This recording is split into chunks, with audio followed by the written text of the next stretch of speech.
Good evening and welcome to Poland Daily News. I'm Nicholas Richardson. Parliament has passed an amendment to the law according to which Christmas Eve will be a public holiday, but not yet this year. The amendment also stipulates that starting from next year, the 3 Sundays preceding Christmas Eve will be working days. The regulation will now go to work in the Senate. Does this mark the first step towards freeing up the Sunday trading ban?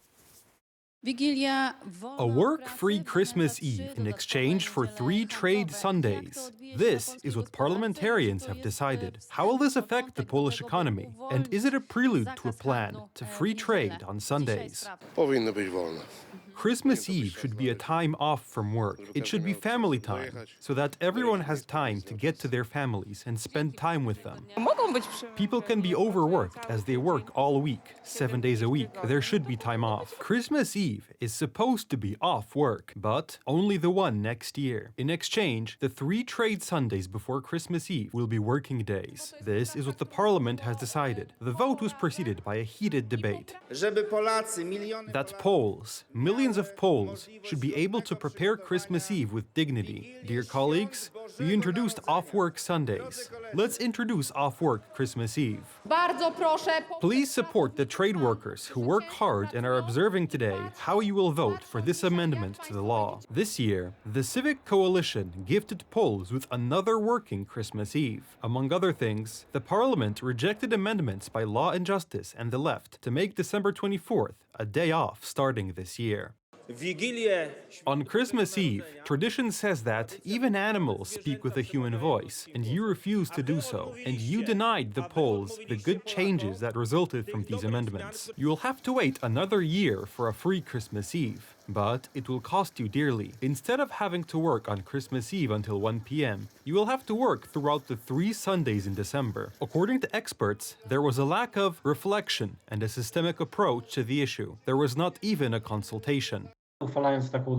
When enacting such an additional Sunday, even employers talked about the fact that they, in principle, while not even agreeing with the ban, talked about the fact that they were willing to give some compensation to employees. Here, however, we have just a simple decision: another Sunday and no compensation for employees. Is this the beginning of a gradual phase-out of the Sunday trading ban? Ryszard Petru reported a desire to open stores on all first Sundays of each month. This is a debate about what kind of country Poland should be, whether a country of freedom, of a secular state, a country of trust, economic growth and prosperity, or a country of prohibitions, punishments. There is more money to be made for Poles on Sundays. Ladies and gentlemen, they want to send hundreds of thousands of ordinary, normal people to work. These people, instead of enjoying a moment of respite and rest on this one day on Sunday, will simply have to go to work. Very often, these are women, and yet these are the formations that talk about women's rights. So where are these women's rights, mothers' rights, wives' rights? These are very often women who work hard in the warehouse. These are not just cashiers who also have a very hard job, but they are often single mothers and have no one to leave these children with. The bill will now be taken up by the Senate. Serious doubts have been raised about the bill's introduction of an additional working Sunday, or a total of 3 next December, and there are many indications that the government may still surprise us by then. China's foreign ministry said that communications channels with Sweden and other relevant parties were unobstructed. On Wednesday, when asked about Sweden's request for Chinese bulk carrier Yaipeng 3 to aid investigations into recent breaches of undersea fibre optic cables in the Baltic Sea. Sweden has sent a formal request to China seeking cooperation to help clarify what happened when 2 undersea cables were damaged in the Baltic Sea. Swedish Prime Minister Ulf Kristersson said on Thursday. The subsea cables, one linking Finland and Germany and the other connecting Sweden to Lithuania, were damaged on the 17th to the 18th of November, prompting German Defence Minister Boris Pistorius to say he assumed it was sabotage. Investigators have zeroed in on Chinese bulk carrier Yaipeng 3, which left the Russian port of Ust-Luga on the 15th of November, and a Reuters analysis of marine traffic data showed that the ship's coordinates corresponded to the time and place of the breaches. Kristersson, on the 26th of November, demanded that the ship, which currently sits idle in international waters inside Denmark's economic zone, return to Sweden to aid the investigation. A formal request for cooperation was made to Beijing based on findings from the investigation, he said on Thursday at a press conference with his Polish counterpart Donald Tusk. Western intelligence officials from multiple countries have said they are confident the Chinese ship caused the cuts in both cables. They have, however, expressed different views on whether these were accidents or could have been deliberate.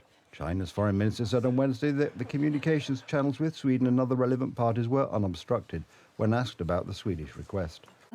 I would like to reiterate China's consistent support for working with all countries to maintain the security of international submarine cables and other infrastructure in accordance with international law. Just what this investigation will find remains an open question.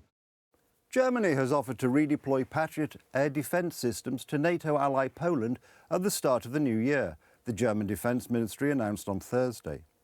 The units could be deployed for up to 6 months, the ministry said in a statement, quoting Defence Minister Boris Pistorius as saying that they would protect a large logistics hub vital for the delivery of materials to Ukraine. From January to November 2022, Germany had already deployed 300 troops together with 3 Patriot units to Poland. They were based in the town of Zamość, about 50 kilometers or 31 miles from the Ukrainian border, to protect the southern town and its crucial railway link to Ukraine. The deployment was triggered by a stray Ukrainian missile that struck the Polish village of Przewodow in November 2022, in an incident that raised fears of the war in Ukraine spilling over the border. It is possible that a Russian sabotage group is responsible for the mysterious drone flights over United States bases in the United Kingdom. The command has issued a message to monitor and reassure, but analysts say the matter is serious. Experts expect an escalation from the Kremlin, which has been threatening the West with retaliation for supporting Ukraine for several weeks. More than 1 million Ukrainians have been hit by another massive Russian airstrike today.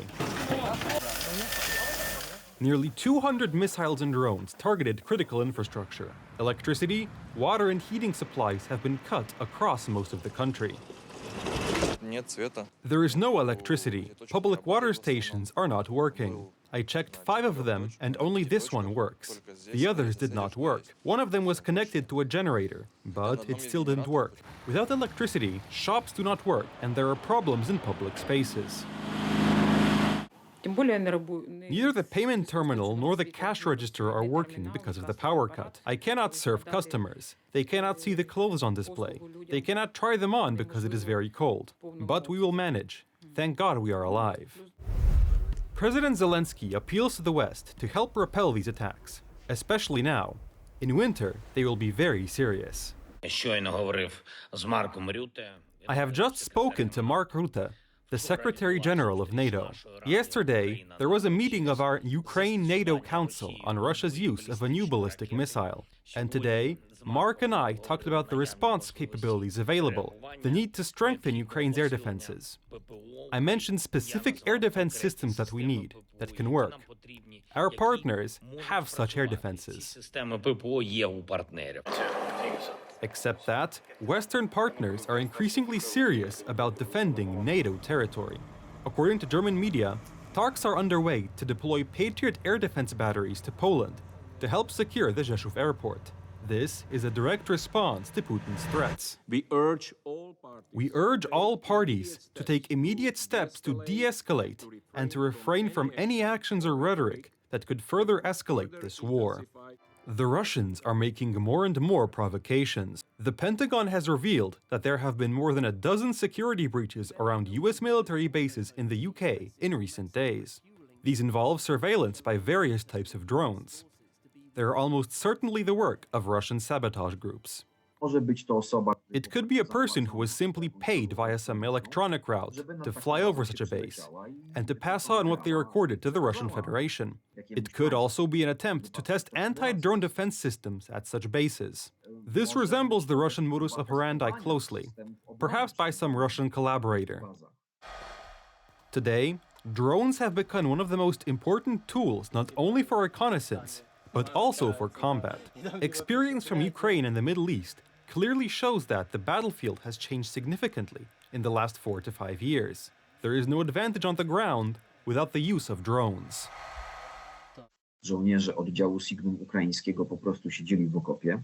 The soldiers were sitting in a trench and came to the conclusion that, with no mortar, having only rifles and grenades on their belt, they could do nothing to their enemy.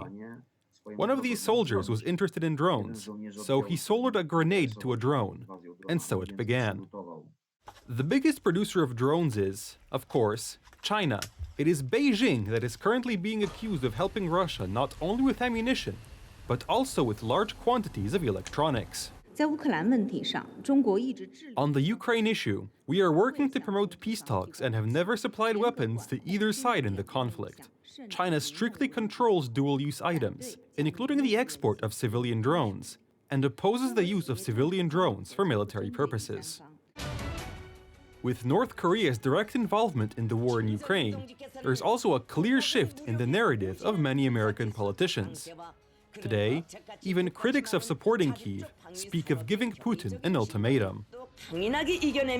Retired General Keith Kellogg, who is said to take up the post of Special Representative for the war in Ukraine in President-elect Donald Trump's administration, was expected to announce a significant increase in military support for Kyiv in exchange for the start of negotiations on a peace plan.